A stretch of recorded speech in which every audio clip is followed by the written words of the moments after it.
Hello future doctors. आज हम शुरू कर रहे हैं एक ऐसा टॉपिक जो नीट केमिस्ट्री का फाउंडेशन है, जिसे कहते हैं मोल कॉन्सेप्ट। अगर आपने इसे स्ट्रॉन्ग कर लिया तो आपके लिए न्यूमेरिकल्स बहुत इजी हो जाएंगे। टारगेट है मोल कॉन्सेप्ट को समझना। आज हम मोल कॉन्सेप्ट के सारे कॉन्सेप्ट को समझेंगे।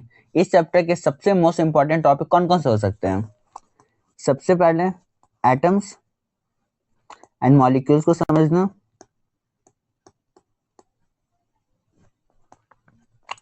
Atomic number and mass number को समझना, एवरेज एटॉमिक मास को समझना,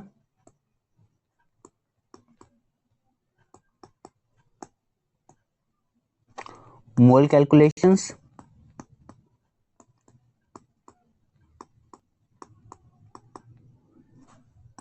heating reagent,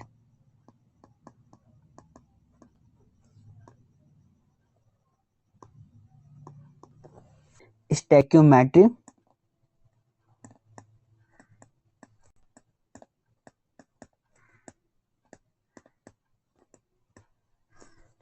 molarity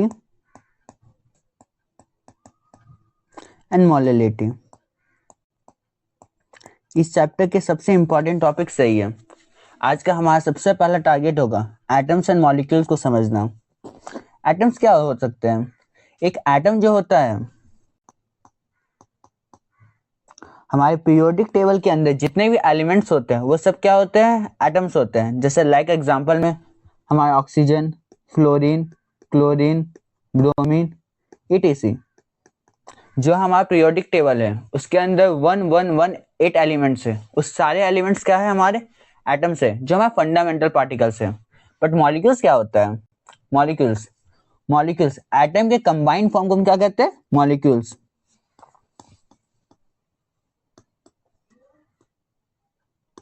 atom combined form.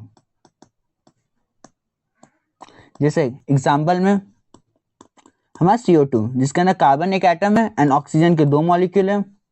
Water में हाइड्रोजन के 2 मॉलिक्यूल है, वाटर के 1 मॉलिक्यूल है। एंड सल्फ्यूरिक एसिड जैसे H2SO4 etc। बट जो मॉलिक्यूल्स होते हैं वो भी 2 डिफरेंट टाइप्स के हो सकते हैं। जैसे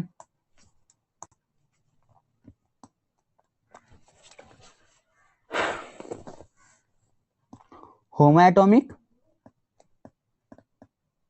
molecules and हेटेरोएटॉमिक molecules.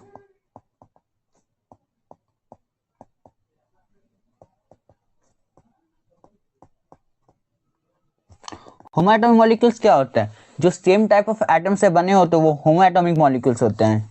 Same types of element से बने होने चाहिए। जैसे लाइक एग्जांपल हमारा क्या हो सकता है? ऑक्सीजन के मॉलिक्यूल जैसे O2, नाइट्रोजन के मॉलिक्यूल N2, क्लोरीन के मॉलिक्यूल Cl2।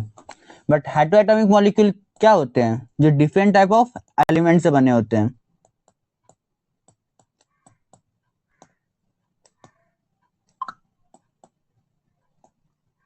जैसे लाइक एग्जांपल हमारा हो सकता है CO2, वाटर, etc। के बाद का हमारा कॉन्सेप्ट क्या हो सकता है कि एटम बने किससे होते हैं?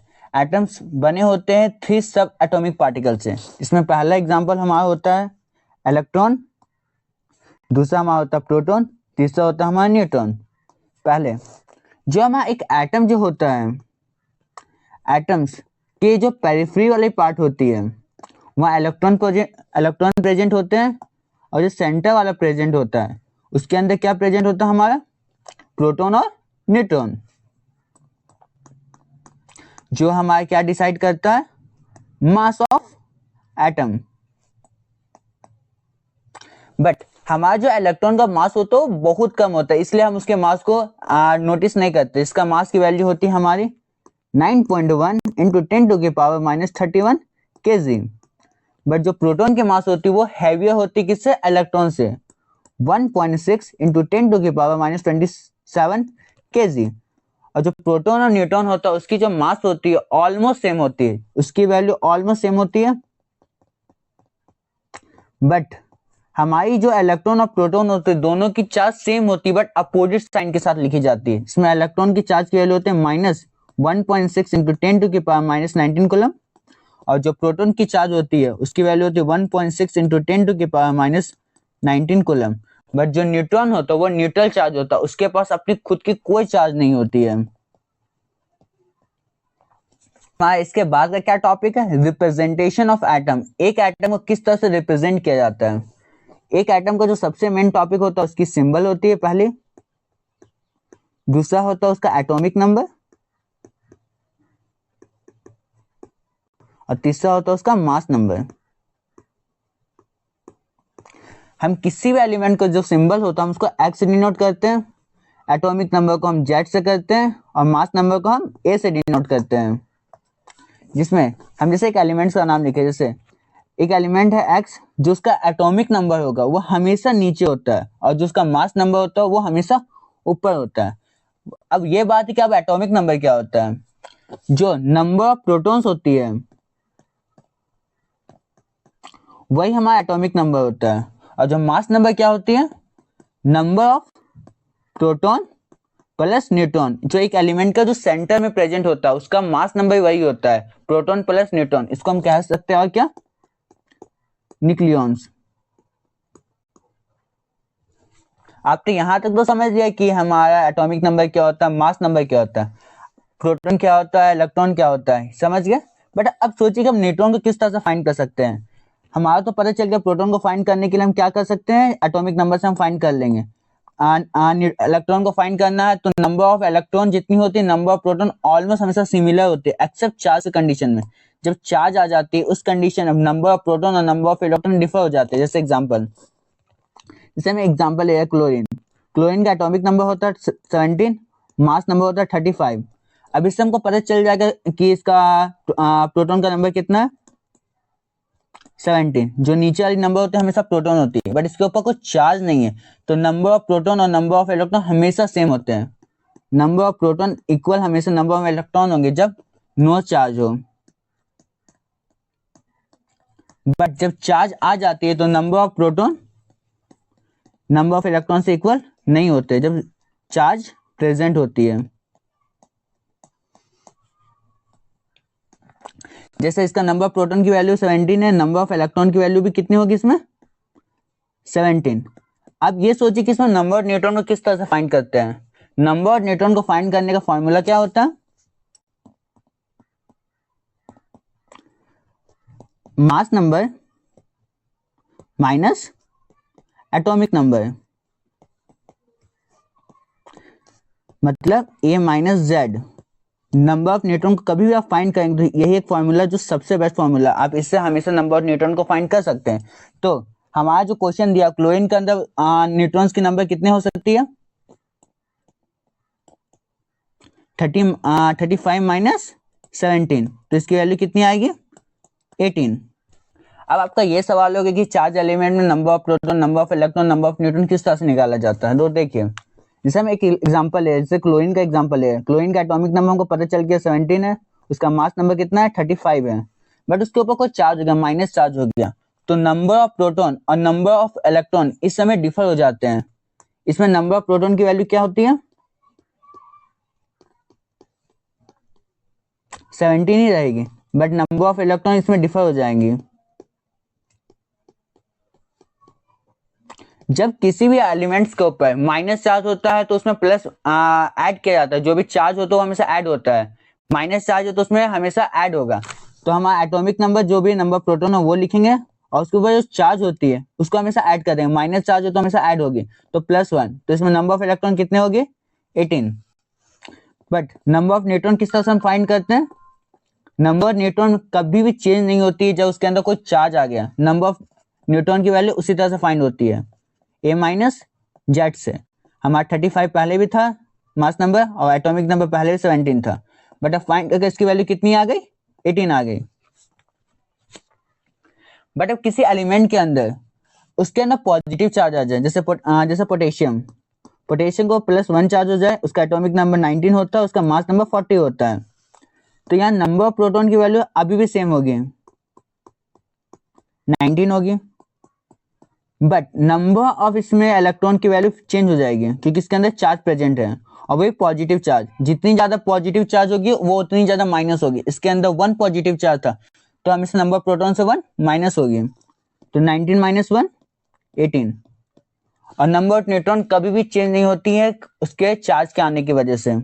नंबर ऑफ न्यूट्रॉन अभी भी सिमिलर रहेगी, 40 माइनस 19, तो कितनी आ गई इसकी वैल्यू 21। जब भी कोई न्यूट्रल एलिमेंट्स हो गए समय, न्यूट्रल एलिमेंट्स, उस समय नंबर ऑफ प्रोटॉन और नंबर ऑफ इलेक्ट्रॉन की वैल्यू ऑलमोस्ट सिमिलर रहती है, ऑलवेज, कभी भी एक्सेप्शन इसके अंदर नहीं होगी। बट जब चार्ज प्रेजेंट हो और उसमें भी वो जब पॉजिटिव चार्ज होगी तब प्रोटॉन की वैल्यू हमेशा ज्यादा होगी नंबर ऑफ इलेक्ट्रॉन से, इस कंडीशन है। बट जब नेगेटिव चार्ज होगी इस कंडीशन में नंबर ऑफ प्रोटॉन की वैल्यू हमेशा कम होगी और इलेक्ट्रॉन की वैल्यू ज्यादा होती है। समझ आ गया। अब इसके आगे कॉन्सेप्ट में हम क्या पढ़ेंगे, आइसो का मीनिंग ही होता है सेम। आइसो का मीनिंग क्या होता है, सेम। इसके अंदर हमको दो टर्म्स पढ़ना जो हमारे एनसीईआरटी के अंदर गिवन है। पहला हमारा टर्म है आइसोटोप्स, जिसका मतलब होता है जो एटॉमिक नंबर आपने जो पहले पढ़ा है उसका सेम हो जाना, मतलब एटॉमिक नंबर सेम होना बट मास नंबर डिफर करना।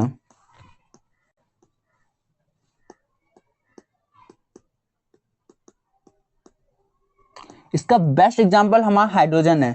आपने हमेशा पढ़ा होगा कि हाइड्रोजन का एटॉमिक नंबर 1 होता है, उसका मास नंबर 1 होता है, बट उसके डिफरेंट आइसोटोप्स प्रेजेंट होते हैं। उसका सबसे पहला आइसोटोप्स कौन होता है, हाइड्रोजन खुद। हाइड्रोजन का एटॉमिक नंबर 1 होता है, उसका मास नंबर 1 होता है, इसको हम क्या कहते हैं, हाइड्रोजन।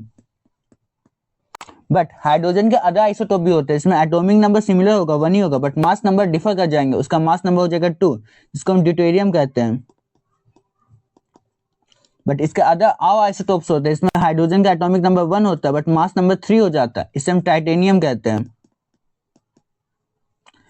इसे आइसोटोप्स कहते हैं। बट इसी के सिमिलर एक और टॉपिक्स होता है, इसको हम कहते हैं आइसोबार।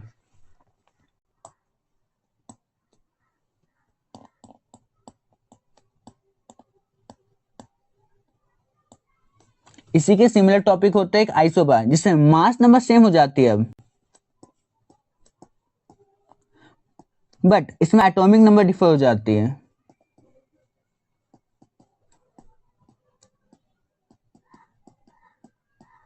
इसका सबसे बेस्ट एग्जांपल हमारे को पता है जैसे पोटेशियम। पोटेशियम का एटॉमिक नंबर 19 होता है बट उसका मास नंबर 40 होता है। ऐसा एक एलिमेंट है इसका नाम है कैल्शियम।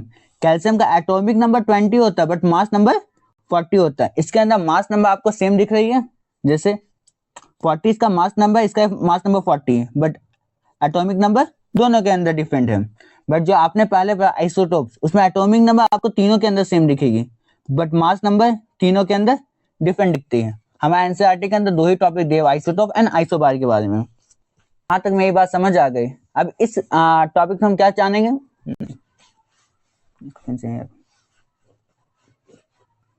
यहाँ तक मेरी बात आपको समझ आ चुकी है तो आगे आपको क्वेश्चन दिया गया। इस क्वेश्चन को पहले आप खुद बनाने की कोशिश करिएगा, फिर इस वीडियो को आगे बढ़ाइएगा। आपको क्वेश्चन क्या दिया हुआ है, the number of protons, electrons और न्यूट्रॉन को फाइंड करना एक मॉलिक्यूल ऑफ CO2 में। मॉलिक्यूल का नाम क्या है, CO2। तो आपको नंबर ऑफ, इसके अंदर कोई चार्ज नहीं है तो नंबर ऑफ प्रोटॉन और नंबर ऑफ इलेक्ट्रॉन इसके अंदर सिमिलर होंगे। नंबर ऑफ न्यूट्रॉन्स का फॉर्मूला आपको पहले बताया गया है। तो नंबर ऑफ प्रोटॉन को फाइंड करने का फॉर्मूला क्या था, उसका एटॉमिक नंबर आप जान लीजिए। तो हमारा जो CO2 होता है, CO2 के अंदर कार्बन का एटॉमिक नंबर कितना होता है, 6। ऑक्सीजन का एटॉमिक नंबर कितना होता है, 8। और उसकी कितने मॉलिक्यूल है, 2। तो 6 प्लस 16, तो इसकी वैल्यू कितनी आ गई, 22। नंबर ऑफ प्रोटॉन्स की वैल्यू आपको पता चल गई, एटॉमिक नंबर 22 है तो नंबर ऑफ प्रोटॉन्स की वैल्यू भी कितनी आएगी, नंबर ऑफ प्रोटॉन की वैल्यू कितनी आएगी, जो सिमिलर होगी हमेशा इलेक्ट्रॉन से, उसकी वैल्यू होगी 22। अब इसमें हमको पहले नंबर ऑफ न्यूट्रॉन को जब फाइंड करना होगा तो हमको मास नंबर को पता पहले से करना होगा। नंबर ऑफ न्यूट्रॉन्स को फाइंड करना है तो हमको मास नंबर पता होना चाहिए, क्योंकि इसकी फॉर्मूला क्या होती है, ए माइनस जेड। एटॉमिक नंबर आपको पता चल गया कितना है, 22, बट मास नंबर आपको पता होना चाहिए CO2 कितना होता है, 44। मास नंबर इसका 44 है, एटॉमिक नंबर 22 है, तो नंबर ऑफ न्यूट्रॉन कितना आ गया इसकी, 20। तो आपको पता चल गया नंबर ऑफ प्रोटॉन की वैल्यू कितनी है, 22, नंबर ऑफ इलेक्ट्रॉन की वैल्यू कितनी है, 22, और नंबर ऑफ न्यूट्रॉन की वैल्यू कितनी है, 22। इसके अंदर तीनों वैल्यू क्या हो गई, सिमिलर। यहां तक आपको समझ आ चुका है। इसके आगे का टॉपिक हमारा क्या होगा, एवरेज एटॉमिक मास। एवरेज एटॉमिक मास होता क्या है, जैसे एग्जांपल है, जैसे क्लोरीन, कहीं कहीं क्लोरीन 35 एटॉमिक मास होता है, कहीं कहीं क्लोरीन का 37 भी एटॉमिक मास होता है। तो उस समय हम एटॉमिक मास कैसे निकाल लें, उस समय जब मास को निकालना होता है तो उस समय हम एवरेज एटॉमिक मास निकालते हैं। जैसे क्वेश्चन है, बताता हूँ। जैसे एक एलिमेंट है, एन एलिमेंट क्लोरीन, उसके दो आइसोटोप प्रेजेंट होते हैं इस वर्ल्ड में। क्लोरीन का 735 फॉर्म, जो जिसकी वैल्यू होती है हमारे 75% अबंडेंस इस वर्ल्ड में पाई जाती है। एंड जो दूसरा आइसोटोप होता है क्लोरीन का 1737, इसकी 25% अबंडेंस होती है। तो इस समय जो हम मास निकालते हैं इसको हम एवरेज एटॉमिक मास कहते हैं, क्योंकि इसका दो मास हमको प्रेजेंट है। इस समय जो भी मास निकलेगा वो क्या निकालेगा, हमारा एवरेज एटॉमिक मास निकलेगा। ठीक है, जैसे इसका फॉर्मूला क्या होता है एवरेज एटॉमिक मास का, AAM का, उसमें उसका मास कितना है, mass number into percentage abundance first का, प्लस दूसरा का mass number into percentage abundance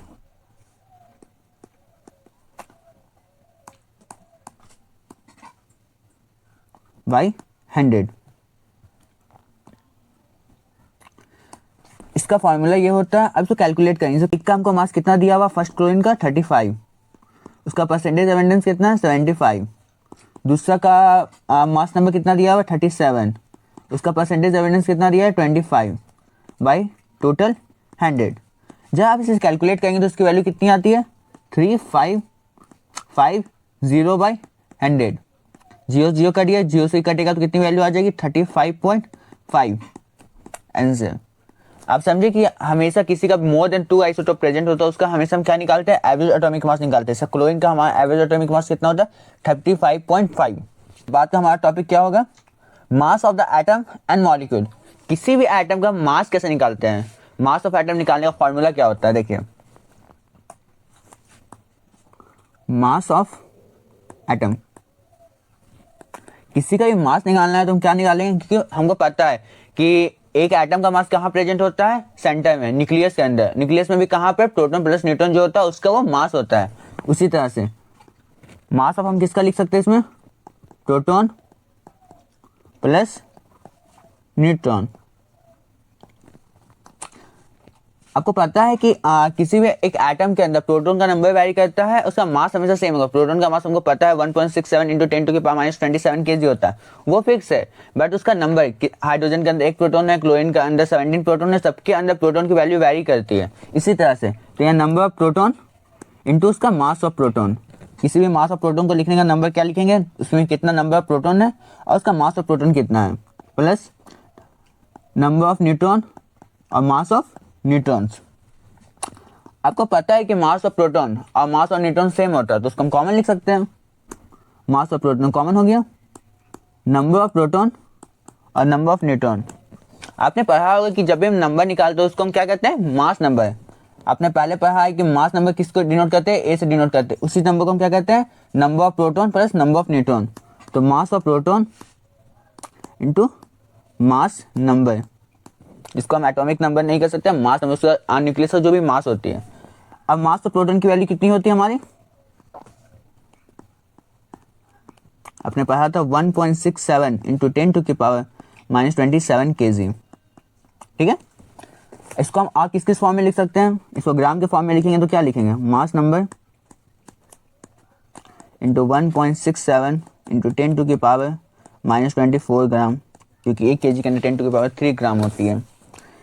इसी फॉर्म को हम एक और यूनिट के टर्म में लिखते हैं, जिसको हम क्या कहते हैं, मास नंबर इंटू EMU, इसको क्या कहते हैं? EMU।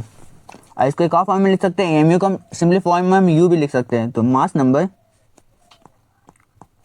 इंटू यू की फॉर्म। ये ऑल फॉर्म किसका हमारा दिया? मास ऑफ एटम का। कभी मास ऑफ एटम निकालना है तो मास नंबर इंटू यू से मल्टीप्लाई कर दीजिए, उससे हमारा मास ऑफ एटम हमेशा कैलकुलेट हो जाएगा। यहाँ तक आपको मेरी बात समझ आ गई है? तो हमको क्या पता चला, एक AMU कितनी होती है? 1.67 इंटू 10⁻⁻24 ग्राम होती है, या 1.67 इंटू 10⁻⁻27 kg होती है। ओके, तो हम एक ग्राम मतलब कितना AMU होगा, इसको डिवाइड फॉर्म में लिखेंगे तो 1 ग्राम इक्वल टू 1 AMU, जो भी number of AMU by 1.6 into 10⁻⁻24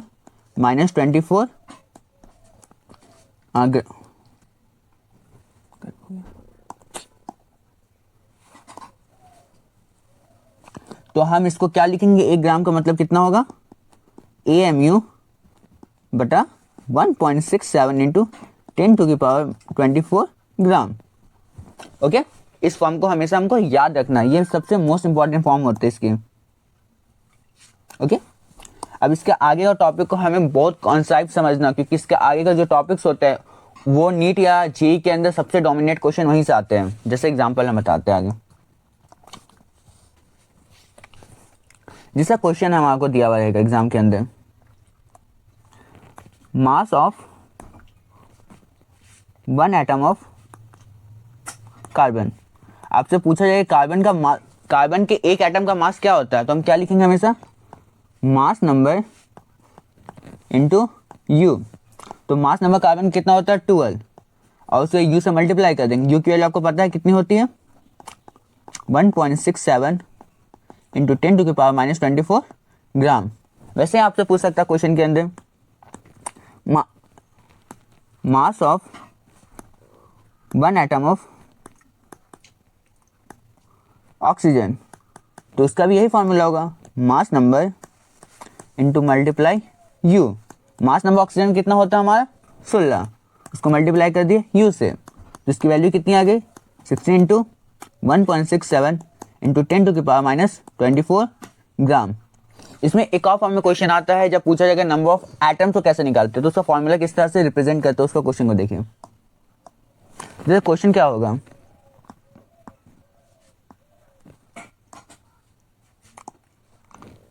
उसका क्वेश्चन होगा नंबर ऑफ एटम फाइंड करना है ऑफ हीलियम का। हमको दिया है टोटल मास कितना दिया हुआ है, एक एटम का नहीं, टोटल मास हीलियम का कितना दिया? 100 यूनिट। हमको पता है इसका एटॉमिक मास कितना होता है हीलियम का? 4 होता है। तो हम तो कैलकुलेट किस तरह से इसमें हमेशा करेंगे, नंबर ऑफ एटम को कैलकुलेट करना है तो number of atom total mass by atomic mass. हमको टोटल मास कितनी दी हुई है हीलियम की? 100 यूनिफाइड, और एक यूनिट की मास कितनी होती है? 4u। यू से यू कट गया, 4 से 25 100 कट गया, तो वैल्यू कितनी आ गई हमारी? 25। तो हमको पता चल गया कि 100 ग्राम यूनिफाइड में हीलियम के कितने एटम्स होते हैं? 25 एटम्स होते हैं। तो एटम निकालना हो तो आपको सिर्फ यही फॉर्मूला यूज करना है कि टोटल मास बाय एक एटॉमिक मास कितना होता है। उससे आप जब भी निकालेंगे तो इसकी वैल्यू हमेशा एक्यूरेट आएगी। इसके आगे कौन सा हमारा क्या है, आपने पहले जितना तक पढ़ा वो इंपॉर्टेंट है, बट जो मोल है इस चैप्टर का सबसे इंपॉर्टेंट टॉपिक है, क्योंकि मोल हर जगह आपका यूज होगा, वो फिजिकल केमिस्ट्री हो, ऑर्गेनिक केमिस्ट्री हो या इनऑर्गेनिक केमिस्ट्री हो, हर जगह मोल का हमेशा यूज होता है। मोल होता क्या है? मोल एक नंबर होता है जिसकी वैल्यू कितनी होती है हमारी? 6.022 इंटू 10⁻23। इसको हम सिंपलेस्ट फॉर्म में क्या लिख सकते हैं? 6 इंटू 10⁻23। इसको एक और टर्म में लिखा जाता है, एन के टर्म में भी लिखा जाता है, या फिर इसको हम एवोगैड्रो नंबर भी कहते हैं। एक साइंटिस्ट के नाम पर इसका नाम पड़ा था, एवोगैड्रोस नंबर। तो अब जब भी किसी चीज़ में मोल का मल्टीप्लिकेशन हो जाएगा तो एन ए टाइम ज़्यादा हो जाएगी। जैसे एग्जांपल हम बता रहे हैं, जब एक बोल दिया जाएगा 1 मोल एटम, तो मतलब क्या है, हमारे पास 6.022 इंटू 10⁻23 एटम्स प्रेजेंट है। आपको जब बोल दिया जाएगा कि हम 5 मोल्स इलेक्ट्रॉन,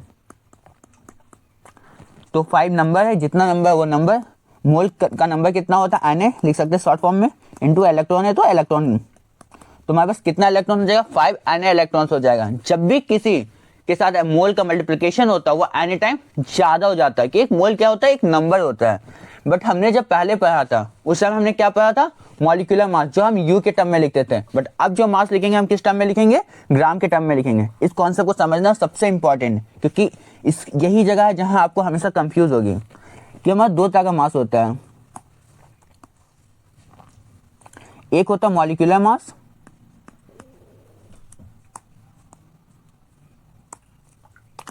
एक होता है हमारा molecular mass,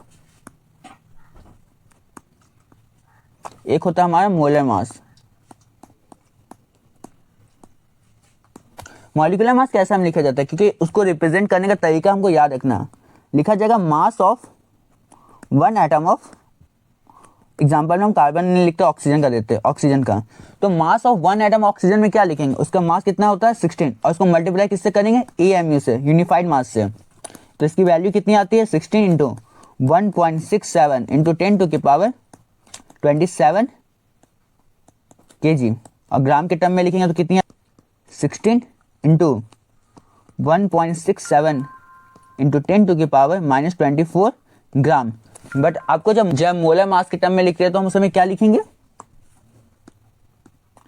mass of 1 mole atom of oxygen. तो एक मोल के टर्म में लिखेंगे तो किस टर्म में उसको फॉर्मूला को डिवाइड करेंगे, उसका मतलब क्या हो गया, mass of atom of oxygen into मोल से मल्टीप्लाई कर देंगे, क्योंकि इसमें पहले एक एटम का भी मास निकालना, उसको मल्टीप्लाई किससे कर देना, एक मोल से।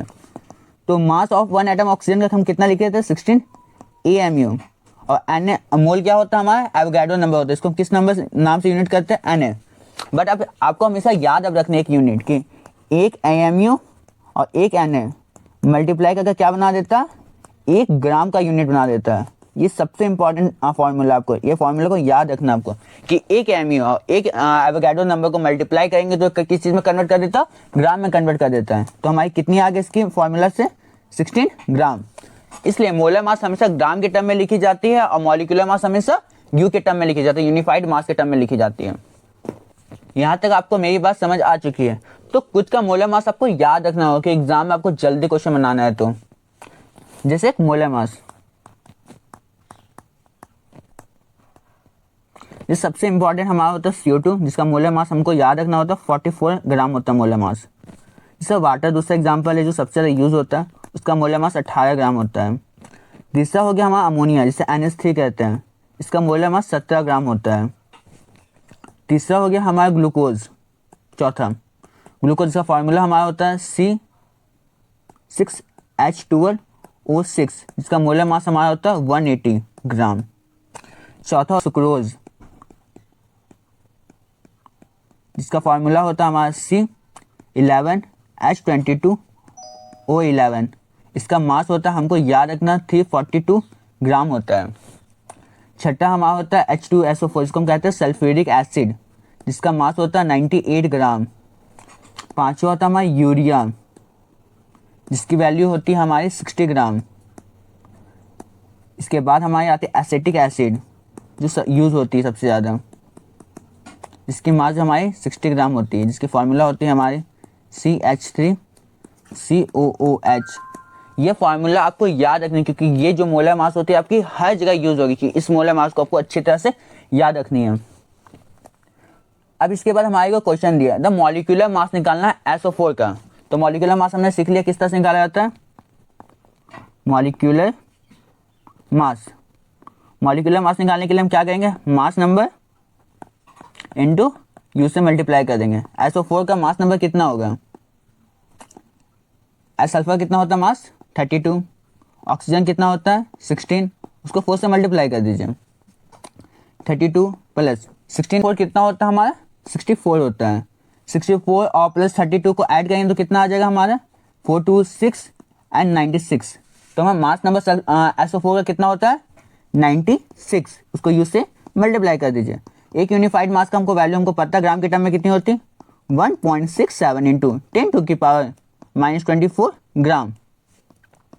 तो आपका आंसर आ गया ये। आप 96 यू भी लिख सकते हैं और 96 1.6 इंटू 10⁻⁻24 ग्राम भी लिख सकते हैं।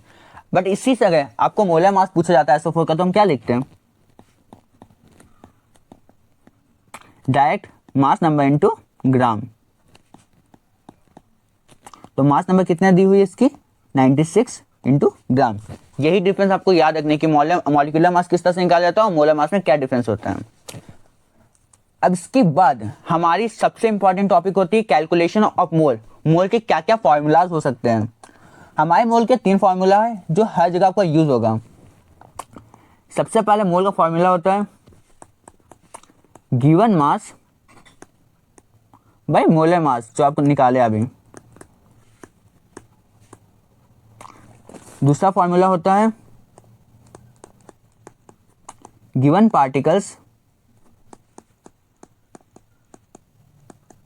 Bye Na particles.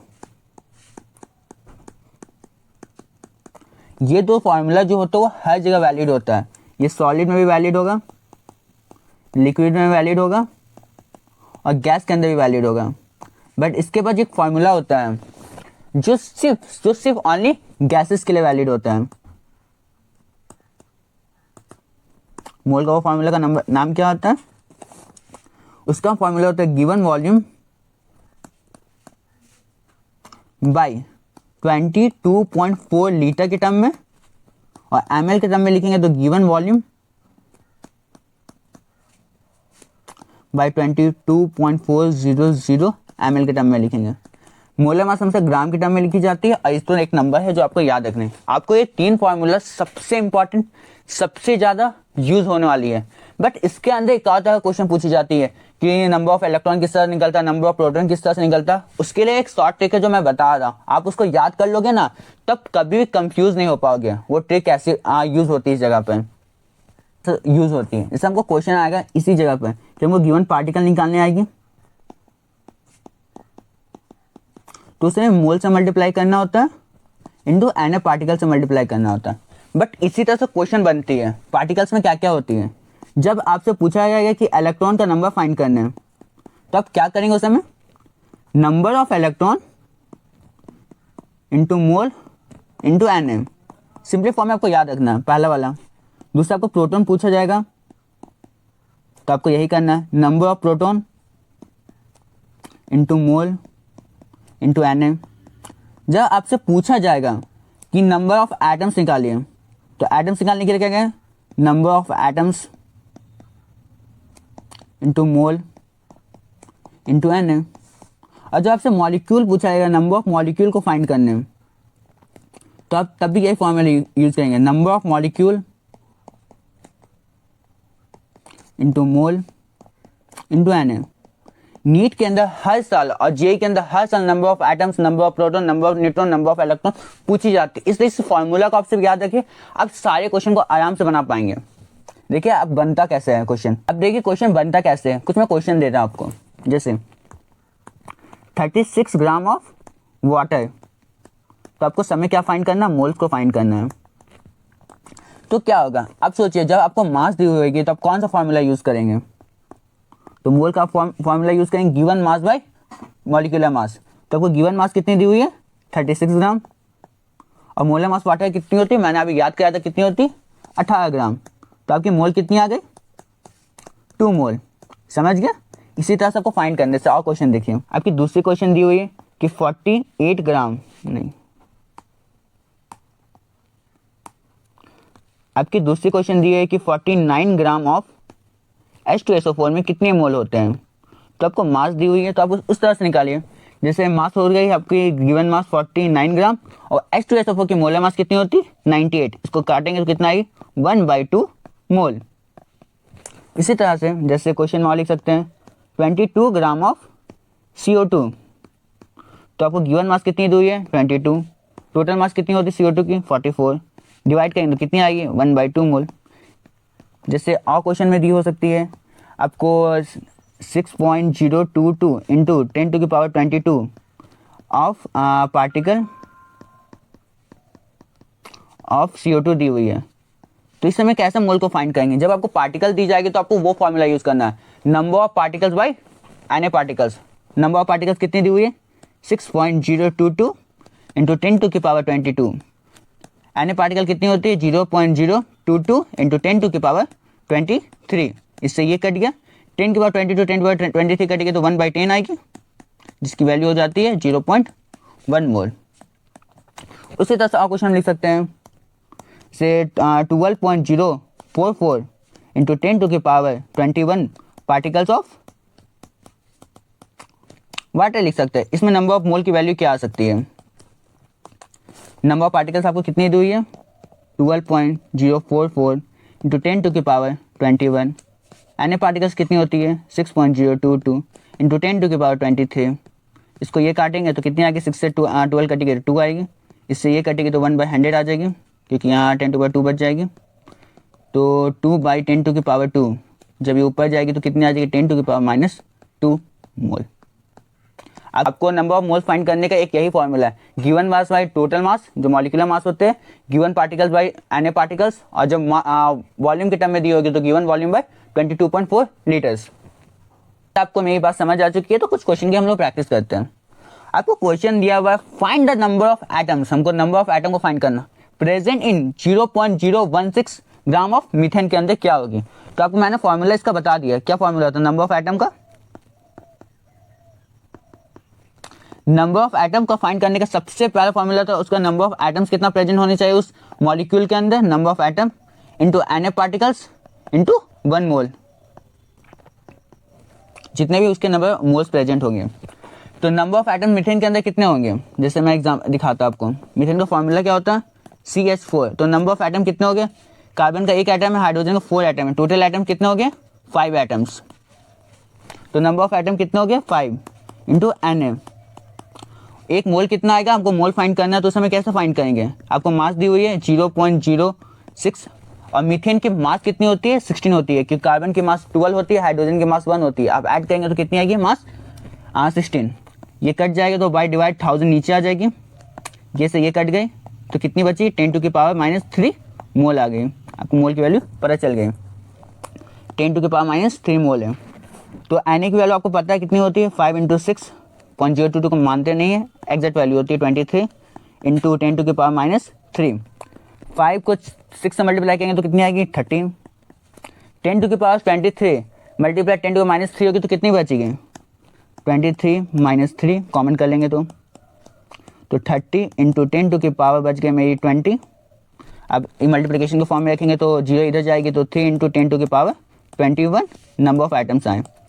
Number of item का फॉर्मूला आपको समझ आ चुका, उसकी वैल्यू कम से पुट करिए, आराम से कैलकुलेट करिए, आपको कभी भी इसमें दिक्कत नहीं आएगी।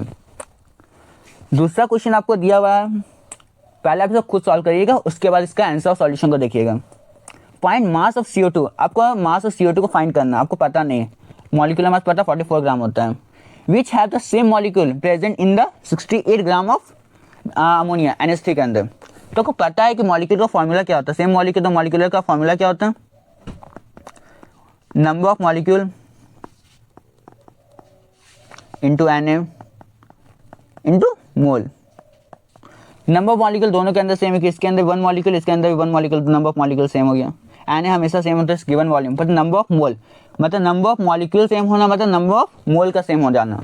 तो नंबर ऑफ मोल का सेम हो जाना, जैसे मोल्स किसका सेम हो गया, मोल्स ऑफ CO2 सेम है, किसके इक्वल है मोल्स ऑफ अमोनिया के।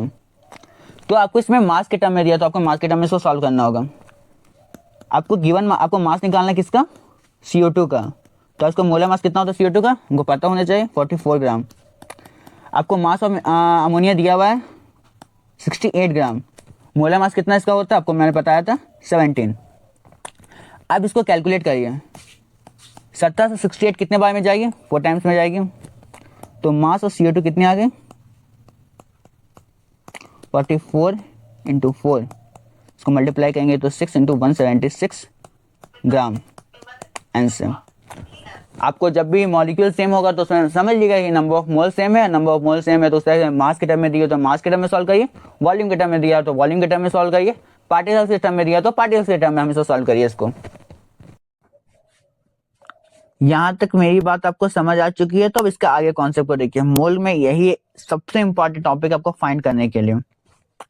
इसके बाद आपको निकालना होगा परसेंटेज कंपोजिशन। इसके अंदर एक सिंपलेस्ट फॉर्म के अंदर क्वेश्चन आता है, उस फॉर्म को याद रखिए, आराम से कैलकुलेट हो जाएगा। जैसे क्वेश्चन दे रहा हूं मैं, क्वेश्चन हमारा है कैलकुलेट करना है percentage composition of element in CaCO3। इसमें कैलकुलेट करने के लिए परसेंटेज कंपोजिशन ईच एलिमेंट का निकालने के लिए क्या करते हैं, फॉर्मूला इसका सिर्फ याद रखना। Percentage composition of each element निकालने के लिए क्या करते हैं, कंपोजिशन ऑफ एलिमेंट का निकालने के लिए क्या करेंगे, उसका एलिमेंट का मास जो मास ऑफ एलिमेंट होना चाहिए, और जो मॉलिक्यूल का मास जो टोटल मास होती है उससे डिवाइड कर लीजिए। आपको ईच एलिमेंट का आराम से कैलकुलेट हो जाएगा। जैसे हमको निकालना है परसेंटेज कंपोजिशन, पहले हम कैल्शियम को निकालते हैं। कैल्शियम का पहले परसेंटेज कंपोजिशन निकालेंगे, तो कैसे निकालेंगे, कैल्शियम का मास कितना होता है बाय टोटल मास कितना होता है, पहले CO3 का टोटल मास हम कैलकुलेट कर लेते हैं। कैल्शियम का मास हो गया 40, कार्बन का मास हो गया 12, ऑक्सीजन का एक एलिमेंट का मास होता है 16 इंटू मल्टीप्लाई 3, तो 40 प्लस 12 प्लस 48, इसको ऐड करेंगे 40 प्लस 60 टू 40, 100 ग्राम। आपको टोटल पता चल गया कितना ग्राम है, 100 ग्राम है। कार्बन का मास कितना होता है 40, टोटल ग्राम आपको कितना दिया 100। अब परसेंटेज के टर्म में कैलकुलेट करना, तो 100 से मल्टीप्लाई कर दीजिए, परसेंटेज निकल जाएगा, 100 से 100 कट जाएगा, तो इसका कितना परसेंटेज है कैल्शियम का, 40% CCO3 के अंदर। दूसरा है कार्बन 12, बट टोटल मास आपको दी हुई कितनी है 100 बाय 100, कितनी परसेंटेज कार्बन की होती है 12% होती है CCO3 के अंदर।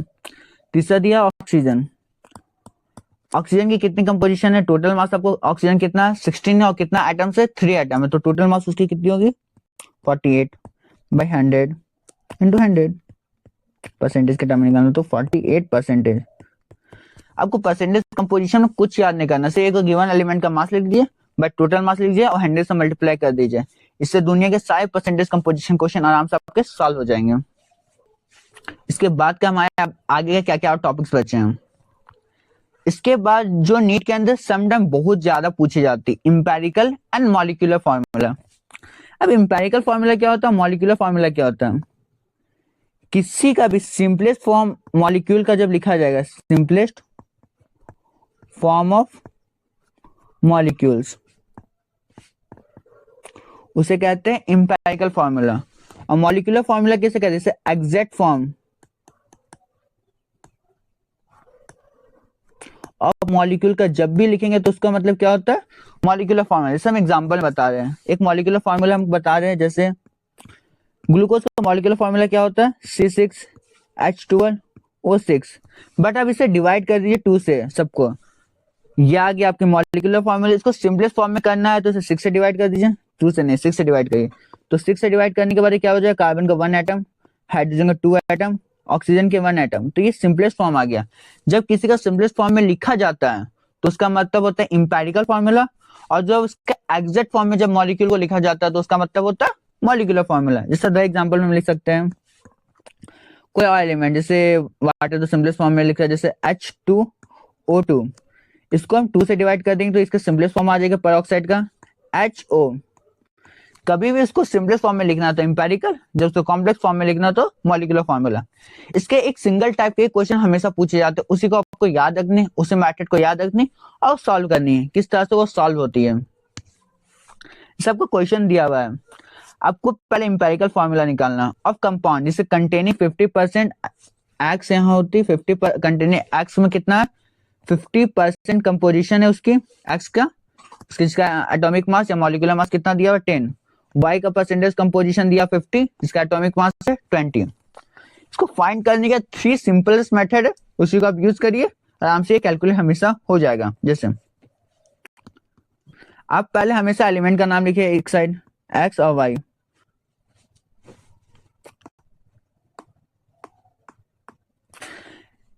उसके बाद निकालना परसेंटेज ऑफ एलिमेंट। किस तरह से परसेंटेज ऑफ एलिमेंट निकलता है, जो भी उसका परसेंटेज ऑफ कंपोजिशन होता है या उसके जो मास दी होती है एक सिंगल एलिमेंट की, जिसमें परसेंटेज कंपोजिशन दिया हुआ, कितना दिया परसेंटेज कंपोजिशन 50%, और उसके एटॉमिक मास सिंगल एटम का जो मास होता है उससे डिवाइड करना है। जैसे हमको दिया हुआ एक्स कितना 10, तो कट के कितनी आ गई है 5। सेकेंड एलिमेंट का परसेंटेज कंपोजिशन कितनी दी हुई है 50, उसका मोलर मास सब कितना दिया है एटॉमिक मास 20, काटेंगे तो कितनी आ जाएगी 2.5। इसके अंदर जो सबसे लेस में प्रेजेंट हो, 5 ज्यादा होता है कि 2.5 ज्यादा है, 5 ज्यादा, जो सबसे कम है वो 2.5 है, वो कौन है y। जो सबसे ज्यादा कम होगी उसी से उसको डिवाइड कर देना। जैसे सबसे कम ये, तो इसी फॉर्म को इसी से डिवाइड कर देना है दोनों में। 2.5 में काटेंगे तो कितना बचेगा 1, 5 में काटेंगे 2.5 को तो कितना बचेगा 2। तो ये दोनों सिंपलेस्ट फॉर्म हो गए। तो इस कंपाउंड को जब इंपेरिकल फॉर्मूला लिखेंगे तो इसका कंपाउंड का फॉर्मूला कितनी, इंपेरिकल फॉर्मूला क्या आ जाएगी, एक्स का 2 मॉलिक्यूल हो गया, वाई का 1 एटम हो गया।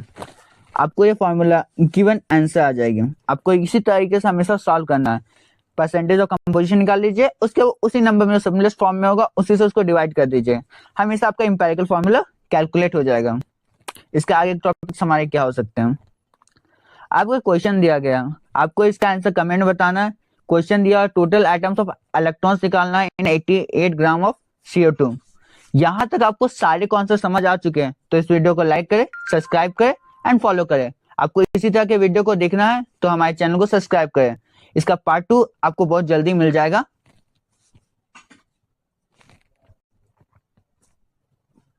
इसके आगे के हमारे टॉपिक्स क्या होंगे, आपको एक क्वेश्चन दिया गया, इस क्वेश्चन का आंसर आपको कमेंट